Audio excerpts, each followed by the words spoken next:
একটি কড়াইতে বেশ কিছুটা জল গরম করে দিয়ে দিব 1 প্যাকেট সয়াবিন, দিয়ে দিব 1 চা চামচ পরিমাণ লবণ, দিয়ে 5 থেকে 6 মিনিট সয়াবিনটা সেদ্ধ করে উঠিয়ে নিব। সয়াবিনটা উঠানো হয়ে গেলে আমরা ঠান্ডা জল দিয়ে খুব ভালো করে সয়াবিনটা ধুয়ে নিব, এতে করে সয়াবিনের যে একটা স্মেল আছে এটা চলে যাবে। ধোয়ার পরে আমরা সয়াবিনগুলো নিংড়ে জলটা বের করে নিব। এবার সয়াবিনগুলো এটি ছুরির সাহায্যে ছোট ছোট টুকরো করে কিমা করে কেটে নিব। এটি আপনারা ব্লেন্ডারে দিবেন না, ব্লেন্ডারে দিলে মিহি পেস্ট হয়ে যাবে, তখন আবার খেতে ভালো লাগবে না। এভাবে কিমা করে আমরা একটি বাটিতে উঠিয়ে নেব। এটি একটু সময় সাপেক্ষ ব্যাপার, তারপর ধৈর্য ধরে করলে খেতে ভালোই লাগে। এবার কড়াইতে 3 টেবিল চামচ পরিমাণ সয়াবিন তেল গরম করে 1 ইঞ্চি পরিমাণ দারচিনি, একটি বড় এলাচ, 3 থেকে 4টি ছোট এলাচ, একটি স্টার অনিস এবং 1 চা চামচ পরিমাণ জিরা ফোড়ন দিয়ে নাড়াচাড়া করে 1 কাপ পরিমাণ মিহি কুচি পেঁয়াজ কুচি দিয়ে দিব। দিয়ে পেঁয়াজটা ভাজবো 1 চা চামচ পরিমাণ লবণ দিয়ে। পেঁয়াজটা কিছুটা লাল হয়ে আসলে আমরা এখানে দিয়ে দিব 1 চা চামচ পরিমাণ রসুন বাটা, 1 চা চামচ পরিমাণ আদা বাটা। দিয়ে আদা এবং রসুনটা পেঁয়াজের সাথে খুব ভালো করে 2 থেকে 3 মিনিট ভাজবো, যাতে করে পেঁয়াজ সাথে ভাজাও ভালো হবে এবং আদা এবং রসুনের কাঁচা স্মেলটা চলে যাবে। এবার দিয়ে দিব একটি বড় সাইজের টমেটো কুচি, দিয়ে এটিও 2 থেকে 3 মিনিট ভাজবো টমেটোটা গলে যাওয়া পর্যন্ত। ভাজা হয়ে গেলে দিয়ে দিব 1 চা চামচ পরিমাণ মরিচের গুঁড়া, 1 চা চামচ পরিমাণ হলুদের গুঁড়া, 1 চা চামচ পরিমাণ ধনে গুঁড়া দিয়ে সব কিছু ভালো করে মিশিয়ে 1/2 কাপ পরিমাণ গরম জল দিয়ে এই মশলাটা খুব ভালো করে কষে নেব। ভালো মতো কষানো হয়ে গেলে এবং তেল বের হয়ে গেলে সব কিছু ভালো করে নাড়াচাড়া করে দিব।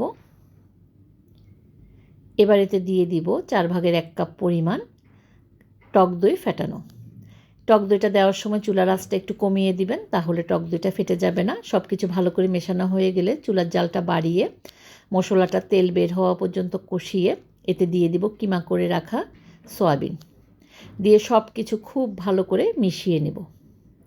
এবার ঢাকা দিয়ে রান্না করব অল্প আঁচে 5 মিনিট। 5 মিনিট পরে ঢাকা উঠিয়ে সব কিছু আবার একটু মিশিয়ে নেব।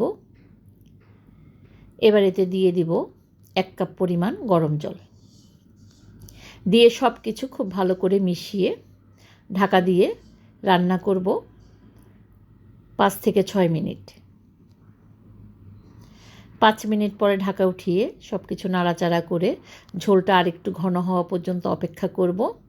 এবার এতে দিয়ে দিব 1 চা চামচ পরিমাণ গরম মশলার গুঁড়া, দিয়ে সব কিছু ভালো করে মিশিয়ে এই পর্যায়ে চুলার আঁচটা একটু বাড়িয়ে দিবেন, ঢাকা দিয়ে চুলাটা বন্ধ করে দেব।